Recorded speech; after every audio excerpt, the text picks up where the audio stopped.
Hi everyone, it's Margaret Manning here with 60 and Me. This is the place where women over 60 come to be inspired. You know, as 60-year-old women, we have been through lots of challenges in our lives, and there's probably nothing more overwhelming than a medical diagnosis that frightens you. And my guest today is someone who has gone through amazing experience in her life, and she's going to share with us how she overcame it and, just recreated her life. I'm so excited to welcome Vickie Lynn to our show. Hi, Vickie. Hi, Margaret. How are you? I'm doing great. Thank you, Vickie. I'm really, really excited to talk with you. Oh, I'm honored to be here and to speak with you. Thank you. Well, you know, as I started by saying, we in 60 and Me community, we have lots of women in our 60s who go through all kinds of challenges in life. But you went through one that was pretty tough. You were told that you had HIV, and I just can imagine how overwhelming that was.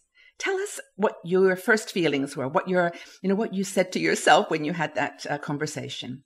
Oh, wow. I think that it was a few days of shock before the initial diagnosis actually sank in. The diagnosis was in the late 80s. So this was when most people, all they knew about HIV was that it was a death sentence and it happened to gay men. Yes. So, I questioned everything, and actually questioned God. Why would this happen to me? It was just absolutely devastating. I didn't know any other woman that was diagnosed with HIV. And when you turned on the news, all you heard was that it was a gay disease and that people died. And the person that actually gave me the diagnosis literally said to me that I probably had about 3 years to live. So that was very difficult. Yeah. No, I can imagine. And I mean, obviously you were quite young. And so this something that you hadn't had a lot of life experience to sort of put it in context. It was just overwhelming. I think you've also raised a really good point though, Vickie, about stereotypes and stigmas around things that we don't understand.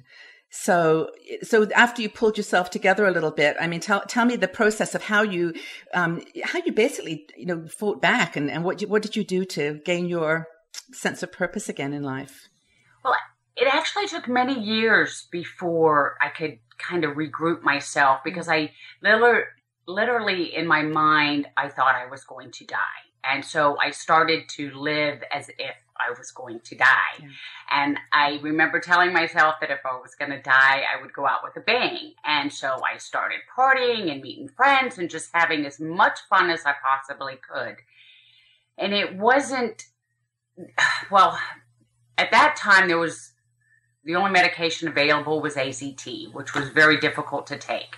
But, oh gosh, see. No, where you're going with this, I can tell it's really emotional. So, I mean, it's actually really interesting. I'll just stop for a second and tell you that, when I was younger, I worked with Elizabeth Kubler-Ross, who is a woman who worked with patients who are dying, bereavement counseling as a doctor. And she said, as you deal with this kind of diagnosis, you go through the stages, denial, anger, bargaining. And it sounds like you kind of turned the anger into kind of release and almost fighting back with, just enjoying your life and taking it all in. Yes. I just decided that I wanted to have as much fun as I could while I was still around and could, have fun with my friends and my family. And somewhere along that ride, they came out with the new medications. And I decided that if I had a second chance at life, what did I want to do? Yeah. And I wanted to go back to school. Because I knew that I wanted to help other people, basically. So in order to help other people, I knew that I needed an education to be able to do that. Yeah. Never in my wildest dreams did I actually believe that I would live much longer. I had no idea that I would actually graduate with my AA, let alone go on to get my bachelor's and then my master's and then a second master's and now my doctorate degree. Yeah, it's fantastic. It's been an amazing journey. And, I owe it to so many people that helped me along the way. Yeah. There's been people that were placed in my life that literally supported me when I needed it, whether it be emotionally, financially. that has really helped to shape my view of the world, shape my view of myself. Oh God, I just have met some amazing people along the way. Some of them are no longer with us, but some of them are still here. And I just feel so blessed to have had them touch my life in such a positive way. It's really wonderful to hear you saying this, because I can see that you've come from, kind of desperation and deep sadness to hope and, positivity about life. But I want to go back to that moment where you hit maybe bottom and you were just feeling like, life is just, this is too hard. The medication then came on board that you could take that would take you through the next level. What were you thinking? What was it that, how you found yourself and made that decision to take that second chance? What were you thinking? I got to the point in my life where I didn't like myself at all. I was ashamed of who I was. I was ashamed because I had this stigmatized illness that, some of my friends stopped talking to me. Yeah. There are different situations and different people would treat me very differently once they found out I was living with HIV. And I got to the point where I didn't like myself, and I was using a lot of substances to try to cope and hide from all the pain. But I felt like I wanted to live, but I didn't feel like I was living. I felt like I was going through the motions of life without any emotion. It was, I don't know how. There was an emptiness, Yeah, it was an emptiness. I just felt so smothered and so lost. I call myself a lost soul because that's how I felt. I didn't feel like I was connected to anyone or anything. And that's not, if I go back and look at my values and look at the things that make me really happy in life, it is being connected to others and having a purpose. And it took a lot of therapy and a lot of work on myself to get past that. And to start loving myself. And I actually found people in my life that loved me before I could love myself, if that makes sense. It does. Vickie, what are the, just listening to you is so uplifting, just, understanding that you can have a really bad diagnosis that is really frightening, but you can come out of it and make yourself so positive by, like you say, leaning on people that love you, loving them back, just seeing the glass half full. But tell me what you think were the qualities, the things in you that you had to develop in order to take that bridge across to the new second chance at life. Things in me that I had to develop. Self-love was probably one of the first, along with forgiveness, forgiving myself. Accepting the fact that, yes, we all make mistakes in life, and that's okay, and I've learned from them, and I've learned to grow resilience. I've learned to be resilient, and that I can get through almost anything. I mean, there was a time in my life that I was actually sleeping under a overpass in the downtown area where I lived. I mean, that's where I slept every night. And sometimes it's even hard to think back and think about the things that I went through and how did I overcome them. And I guess I just took one moment at a time, one day at a time, and did the best I could on that particular day to keep moving, which is what I do now in my dissertation process. It seems like such a long journey, but if I can just break it down into, okay, what can I do today to move myself a little bit further, closer to the goal I want to achieve? Yes. And it's taking it in little segments if I have to. And, okay, I can do this today. Gosh, I've made so many changes. It's hard to come up with.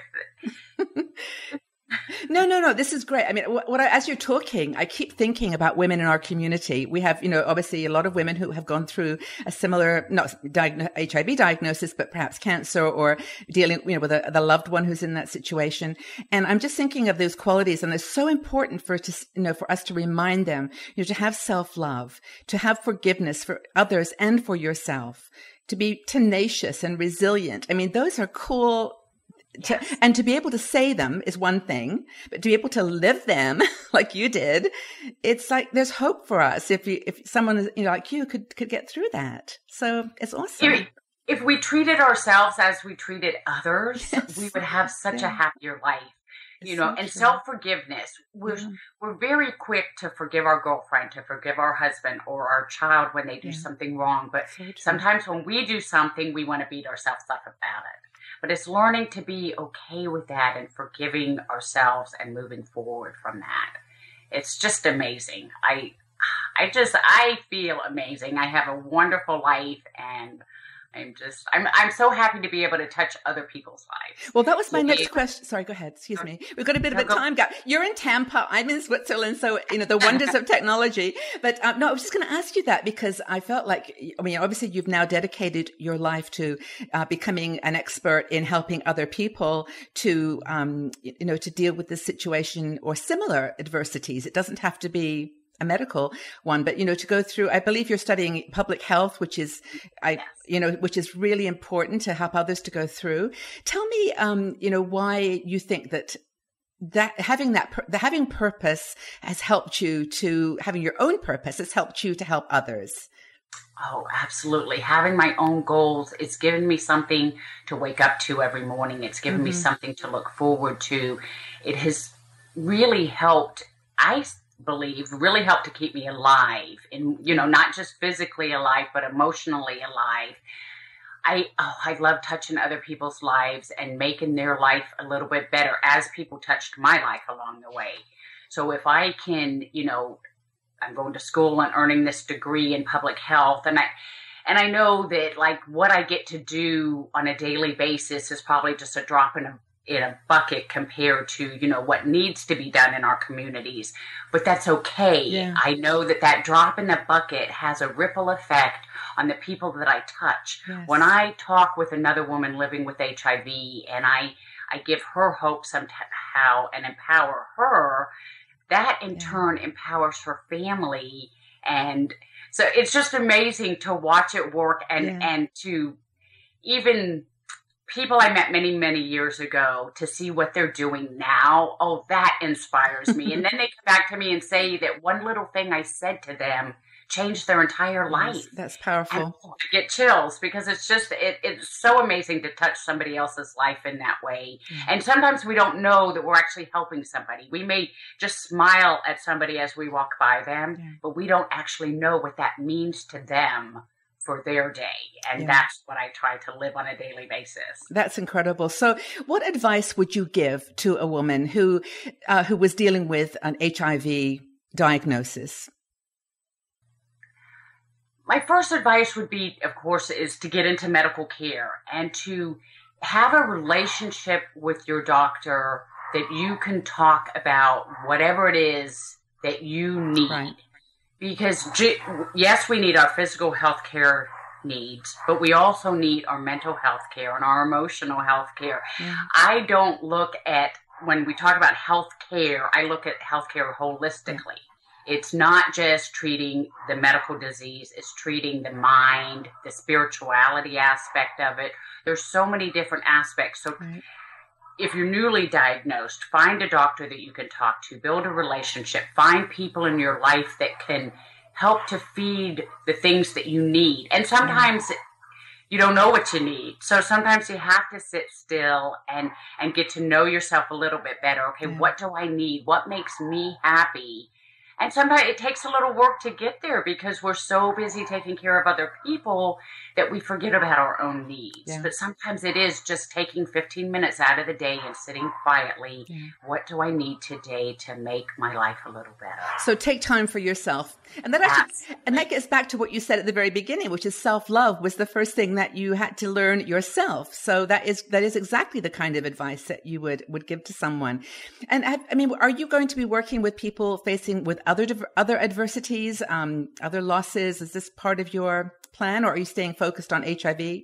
I am focused on HIV, but along with people living with HIV comes a host of other issues. You know, people living with HIV have a higher rate of substance abuse, of mental health illness, of smoking cigarettes, or not loving themselves. So there's so much to focus on with in the HIV population that I hope to somehow improve the system of care that delivers health care for this population, thus touching the lives of people living with HIV. It sounds like you have some dogs. Well, I know you have some dogs in the background there. Yes, I'm so sorry. No, not at all. And, we are big pet lovers in the 60Me community. Every time I do an article, I get, tons of people. They've stopped talking. They know that we're barking. They know we're talking. Oh, no, there's back again. Yes, that's the alpha dog T-Bone, who weighs about 6 pounds and thinks that he just rules the world. Tell us how many dogs you have. I've got to share this with the group. Well, I actually only have 4 dogs. Only 4. But I run a small pet sitting business out of my home because it makes me happy. Because while I'm writing my dissertation, I can sit here and watch other people's pets. So I actually have 10 in the house right now. Okay, just 10. It's not a big deal. Just 10, but oh my God, it's just amazing because I get so much love from them, and it's unconditional love. They love me no matter how bad my day was. Well, I think what you've really highlighted here is just simply that this whole HIV diagnosis is just the beginning of a journey, and it can be a journey deeper into substance abuse, as you said, into hurting yourself, or it can be a journey out, where you're breaking the stigma that you just, talked about at the beginning. You're actually giving people a voice, to actually talk about how the experience is for them, and you're helping them through to the other side like you've managed to do. So I think it's fantastic. Do you have any other last minute words, any other just thoughts on, what advice you would give to someone, not just facing HIV, but looking at that, that point you said earlier where you were making a second choice for life. You said, I'm putting this behind me. I'm going to move forward. What encouragement would you give people at that point? I would encourage people just to follow your dreams. Of course, first you have to find out what those dreams are and just make a goal for yourself. And if that is what you want to do, then go for it. And sometimes you do have to put these little goals in order to meet the big goal. So know what you want and then make little goals towards that goal. And do one every day. Absolutely. And you've got a PhD to get on with. So we were talking at the beginning. So I wish you luck with that and with your future career. And I know this is going to have helped, Vickie, a lot of women in our community. So from my heart, I thank you for for just being here and sharing your story with us. And we're going to send this video out with an article that will have the links to people that you mentioned supported you. And any last words? I'll leave it with you. Oh, that's it. Thank you so much for allowing me to be here. And I hope that, my words do help other women in the world. Thank you. And I'm sure that they have. Thank you so much, Vickie. Have a great rest of your day. Thank you. Take care. Bye-bye.